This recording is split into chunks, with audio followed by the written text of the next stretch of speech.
Good morning students. आज हम derivative of vectors की प्रॉपर्टी करते हैं कि वेक्टर ut इज कांस्टेंट यदि और केवल यदि if and only if its derivative with respect to t is zero, कि ये सदिश u अचर होगा यदि और केवल यदि इसका जो डेरिवेटिव है विद रिस्पेक्ट टू t के सापेक्ष क्या होगा, जीरो होगा। तो ये तो हमने पहली बार ही किया था कि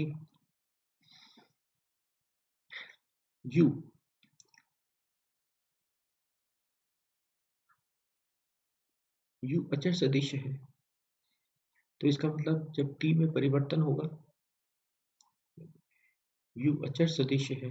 जैसे कहते हैं कि u सदिश है, एक तो सदिश यह है कि यह किस पे निर्भर करता है, इस अदिश पर, इस स्केलर पर। क्योंकि ये सदिश है, वेक्टर है, तो इसलिए हम इसको i j की फॉर्म में लिख सकते हैं, i j k की फॉर्म में लिख सकते हैं। कहते हैं ये यहाँ पर t पर निर्भर कर रहा है, अगर इस t में कुछ परिवर्तन करता हूं तो ये सदिश भी बदल जाता है, हम जानते हैं। ये u t plus delta t, तो कहते हैं कि ये जो सदिश है ये अचर है, कहाँ, इसका परिमाण अचर है, इसकी दिशा अचर है, इसका मैग्नीट्यूड फिक्स्ड है, कांस्टेंट है, इसकी डायरेक्शन फिक्स्ड है, निश्चित है, यह t पर निर्भर नहीं करता। जैसे कि इस सदिश को देखें तो यह हम क्या पाते हैं कि यह t पर निर्भर नहीं करता, t का कुछ भी मान होता रहे, u t plus delta t क्या होगा, यही रहेगा, हम जानते हैं, अर्थात यही रहेगा। तो कहते हैं कि सदिश u अचर है, ये अर्थात यह t पर निर्भर नहीं करता, तो du by dt जीरो होगा। तो चलो मान लेते हैं, माना u अचर है, let u be a constant vector, माना ये अचर सदिश है, ये अचर सदिश है, इसका मतलब क्या हुआ, u t plus delta t का मान क्या होगा, u वही होगा जो t पर होगा। तो du by dt हमें चाहिए, तो du by dt परिभाषा से क्या होता है, limit delta t tending to zero, u t plus delta t minus u t by delta t, और इसको हम क्या जानते हैं, u t plus delta t minus u t plus delta t किसके बराबर है, ये हमने लिखा ही है यहाँ पर, इससे। तो ये क्या बन गया, limit delta t tending to zero, zero by delta t, तो ये लिमिट क्या बन गई, जीरो। तो इसलिए u अगर अचर सदिश है, कांस्टेंट वेक्टर है, तो इसका डेरिवेटिव जीरो होगा। और इसी प्रकार से इसके उल्टा इसका कन्वर्स मान लेते हैं, माना let du by dt zero है, तो क्या दिखाएंगे, दिखाएंगे कि u अचर सदिश है,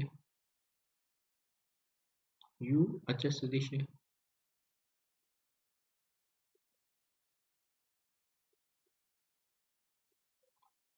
तो इसको अचर सदिश दिखाना है। तो u माना ये जो u जो है वह क्या है, इसको इसके, क्योंकि ये सदिश है, इसको इसकी कॉम्पोनेंट के फॉर्म में, इसकी घटकों के फॉर्म में लिखें तो क्या लिख सकते हैं, आई जे के फॉर्म में, माना कि यह है U T J plus you three के, इसका डेरिवेटिव किया तो हमने इसका डेरिवेटिव देखा था कि क्या होता है, D U one by D t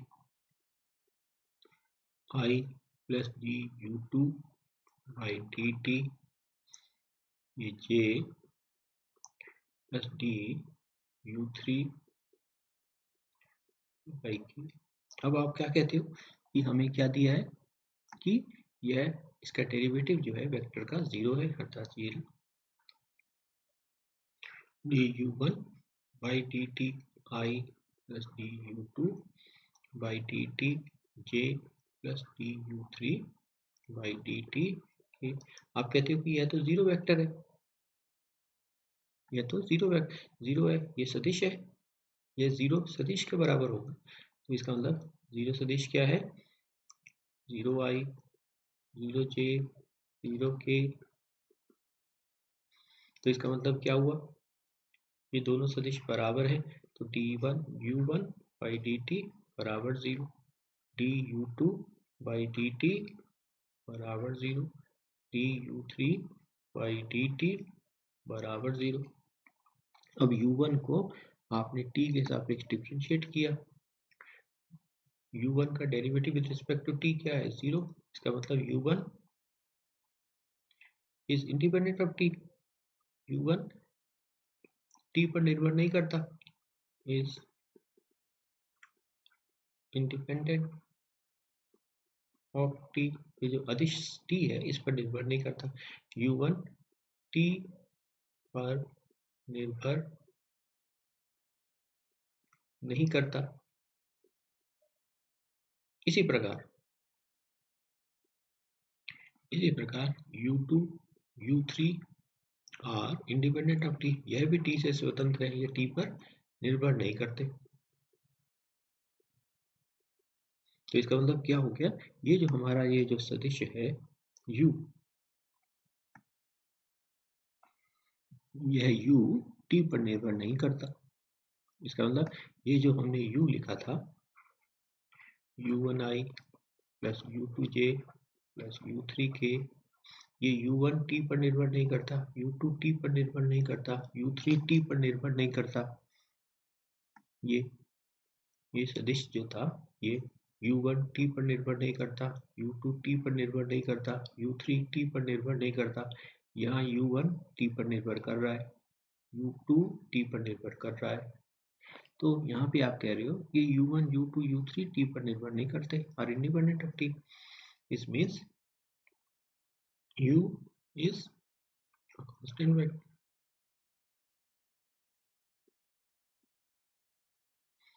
तो ये था हमारे पास हमारी इसकी पहले कि यदि u कांस्टेंट सदिश है तो इसका डेरिवेटिव 0 होगा। चलो, इसके बाद कल हमने किया था दूसरी इसकी प्रॉपर्टी कि u vector u as constant magnitude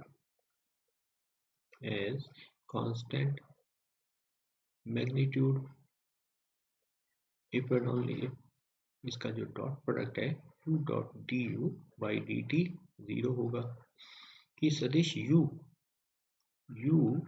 का परिमाण अचर होगा यदि और केवल यदि u dot D u by D T बराबर 0 हो। चलो आज यहाँ पे परिमाण आया था, मैग्नीट्यूड आया था कि ये सदिश u है, इसका मैग्नीट्यूड कांस्टेंट होगा यदि ये वाली बात हो जाए। हम दिखाएंगे vector u has constant direction कि इस सदिश की दिशा अचर होगी। जानते हैं ना, सदिश में एक मैग्नीट्यूड होता है, एक डायरेक्शन होती है। कहते हैं कि u का दिशा अचर होगी यदि और केवल यदि u cross d u by D T यह 0 हो जाए। इस सदिश की दिशा अचर होगी, कि सदिश u की दिशा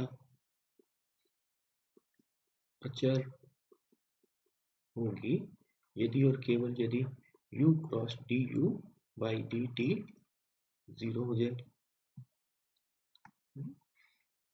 है ना। जानते हैं ना वेक्टर की में दो बातें होती हैं, एक तो उसका परिमाण मैग्नीट्यूड, एक उसकी डायरेक्शन दिशा। एक इसका परिमाण, स्केलर में क्या होता है, खाली परिमाण होता है, मैग्नीट्यूड ही होता है। तो कहता है कि वेक्टर u की दिशा अचर होगी यदि ये वाली बात होती है। तो चलो हम जानते हैं कि इस u वेक्टर को, किसी भी सदिश को हम कैसा लिख सकते हैं उसके घटकों के रूप में। ये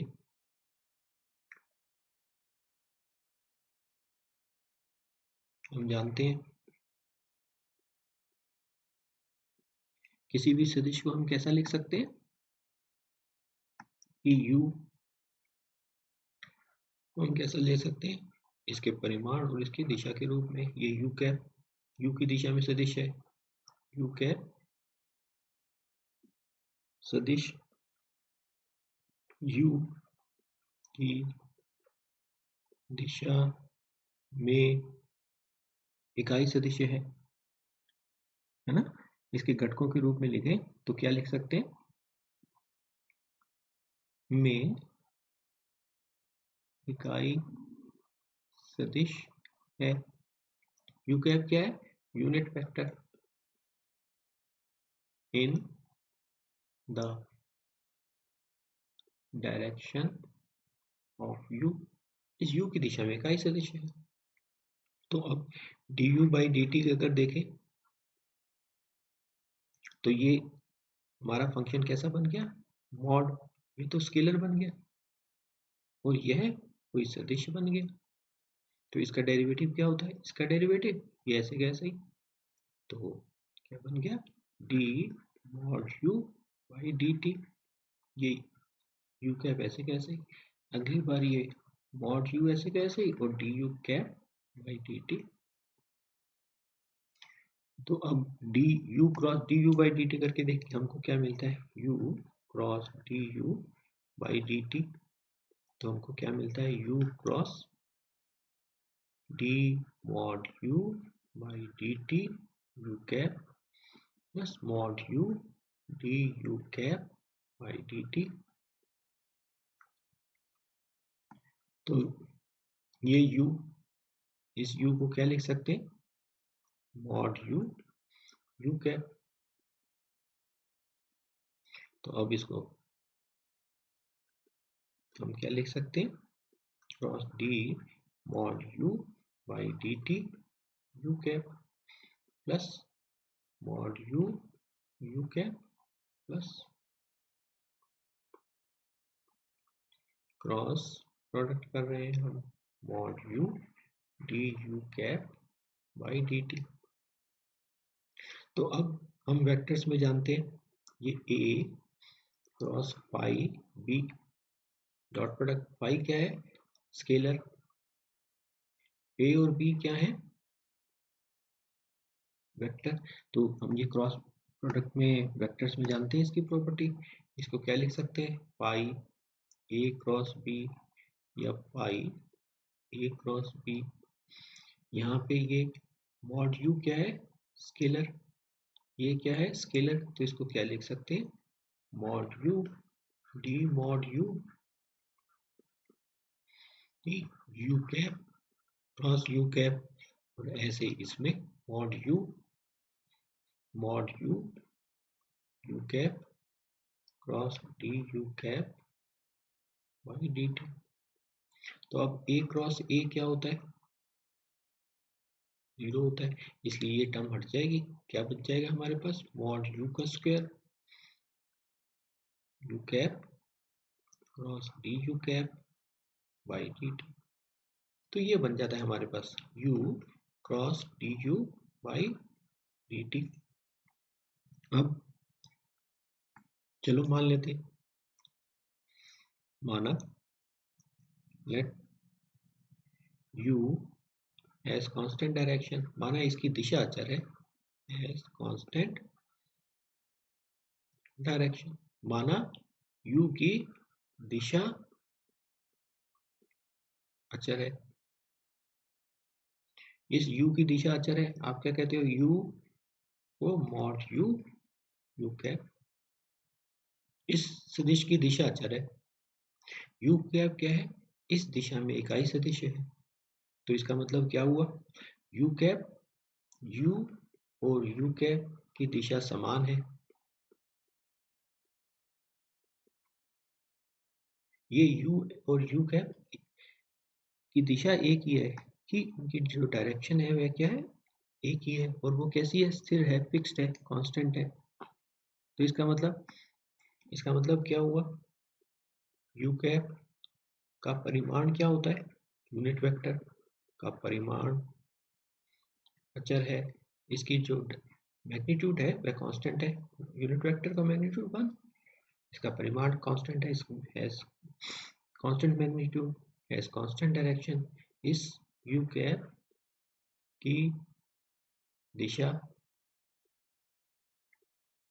अचर है, इसकी डायरेक्शन भी फिक्स्ड है, निश्चित है। तो इसका मतलब यू कैप कैसा हो गया,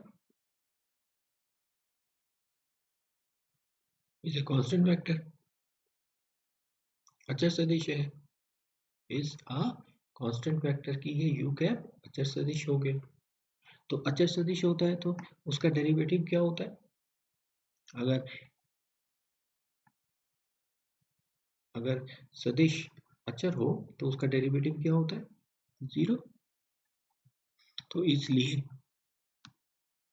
यू कैप अचर सदिश है, इसका डेरिवेटिव क्या हो जाएगा, जीरो। तो अगर इसका डेरिवेटिव जीरो हो गया तो ये यहां से क्या है हमारे पास, u cross d u by D T, क्या है हमारे पास, मॉड यू का square u cap cross d you cap by D T, ये यहां से इससे, तो आप कहते हो कि D you cap by D T क्या है, जीरो है, ये जीरो है, तो इसका मतलब क्या हो गया, ये जीरो है। इसके विलोम में मान लेते हैं, माना u cross d u by D T zero है। तो अब हमको क्या दिखाना होगा, हम दिखाएंगे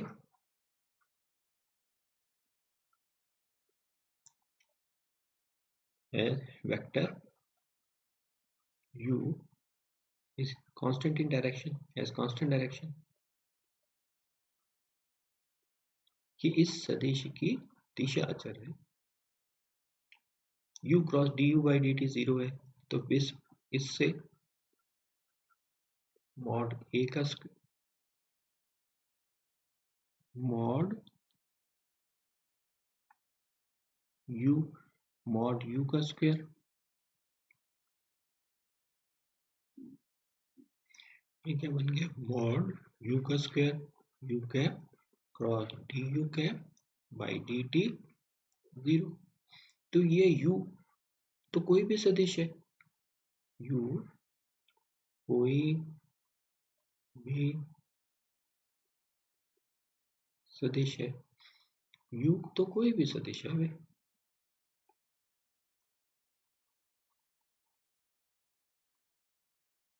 तो इसलिए मॉड u जीरो नहीं होगा, तो अगर मॉड u जीरो नहीं है तो इसे डिवाइड कर दिया, तो डिवाइड करने पर हमको क्या मिलता है, u cap dot v u cap by D t is zero. तो आप इससे हमको क्या पता चला, a दो वेक्टर्स का क्रॉस प्रोडक्ट जीरो है, इसका मतलब u कैप और D you cap are perpendicular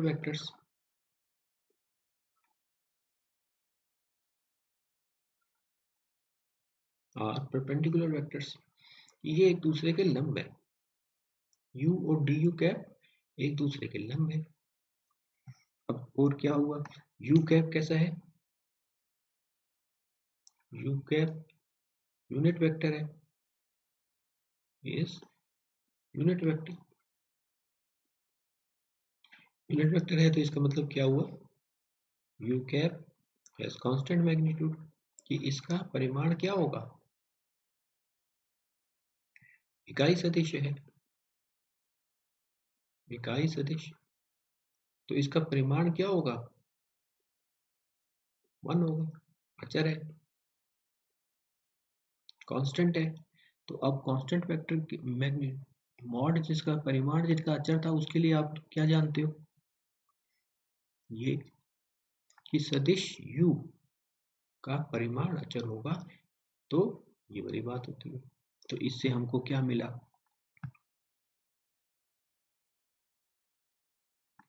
constant, ये हमने गलत लिख दिया, एज कांस्टेंट मैग्नीट्यूड, इसका परिमाण अचर है। तो इसका मतलब क्या हुआ, you cap dot D you cap by D t is 0। क्यों, वो ऊपर वाली बात लिखनी है, क्योंकि हम जानते हैं यदि किसी सदिश का परिमाण अचर हो तो ये वाली बात होती है, इसको, ये रीजन हो गया। तो अब ए dot P is dot product दो वेक्टर्स का 0 है,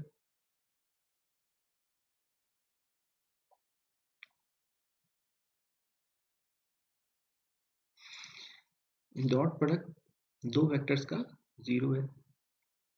इसका मतलब हुआ ए इज परपेंडिकुलर टू बी, वो हमने ऊपर गलत लिख दिया। इसका मतलब यू कैप और D you cap by D T परस्पर लंब है।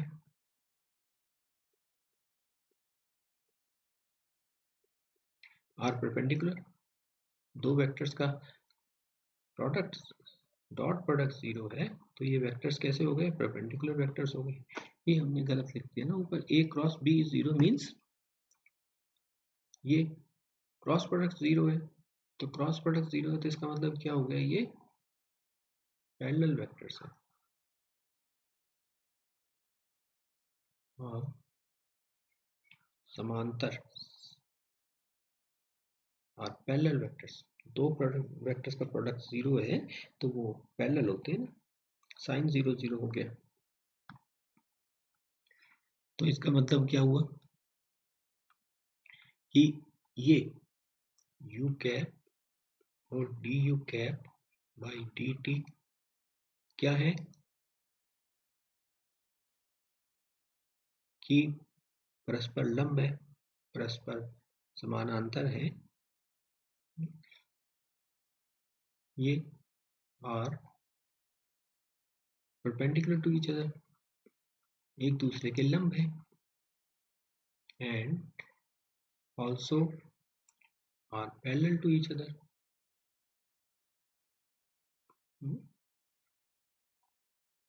इनसे हमको क्या मिला, यू कैप और डी यू कैप क्या है, ये परस्पर लंब है, यू कैप और D you cap by D T are parallel to each other, एक दूसरे के समानांतर भी हैं, ये परस्पर लंब है, समानांतर है और पैरेलल टू ईच अदर। तो ये संभव कब होगा, ये संभव कब होगा, यह संभव कब होगा, यह संभव होगा यदि क्या हो जाए, इसमें से एक 0 हो जाएगा, यदि D u by D T, this is possible if एक जो वेक्टर है वह 0 हो जाए, यदि इनमें से एक शून्य सदिश होगा, इनमें से एक शून्य सदिश हो, अन्यथा क्या होगा, या तो वेक्टर लंब होंगे या पैरेलल होंगे, पर लेकिन यहाँ तो दोनों बातें हो रही। तो इससे हमको क्या मिलता है कि ये संभव कब होगा, ये बात पॉसिबल कब हो सकती है, this is possible only when one vector is 0 vector. तो इसका मतलब क्या होगा, ये यू कैप तो इकाई सदिश है, ये तो 0 वेक्टर नहीं है। इसका मतलब क्या हुआ, D you cap by D T 0, क्यों, क्योंकि यू कैप तो इकाई है, यूनिट वेक्टर है, इकाई सदिश है। ये यू कैप जो है वह क्या है, इकाई सदिश है, तो इसलिए मॉड यू कैप जो होगा वो 1, तो यू कैप जो होगा वो 0 वेक्टर नहीं हो सकता, इसका मतलब क्या हुआ कि इसका डेरिवेटिव भी 0 होगा। तो you cap D u by इस सदिश का इसका टी के सापेक्ष डिफरेंशिएट किया तो 0 बना। इसका मतलब यू कैप कैसा हो गया, अचर सदिश हो गया, इज ए कांस्टेंट वेक्टर। क्यों, किसी भी वेक्टर का आपने डेरिवेटिव किया, ये D u by D T 0 किया तो यू कैसा सदिश मिला, कांस्टेंट। इसलिए D you cap by D T कैसा सदिश हुआ, कांस्टेंट। तो इसका मतलब यू कैप की दिशा अचर है। इस U cap is constant in magnitude, it has constant direction, दिशा अचर है। तो यू कैप की दिशा अचर है, इसका मतलब यू हैज कांस्टेंट डायरेक्शन।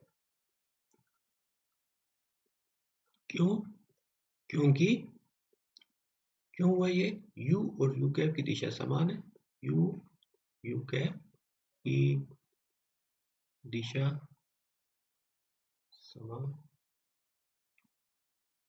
तो ये यही प्रूव करना था कि यदि u cross d u by D T 0 हो तो u cross d u by D T 0 होगा तो u की दिशा अचर होगी। यही तो प्रूव करना था कि दिखाओ ये रहा कि u सदिश u की दिशा अचर होगी यदि और केवल यदि u cross d u by D T 0 हो। तो आज के लिए इतना ही सफिशिएंट है। थैंक्स।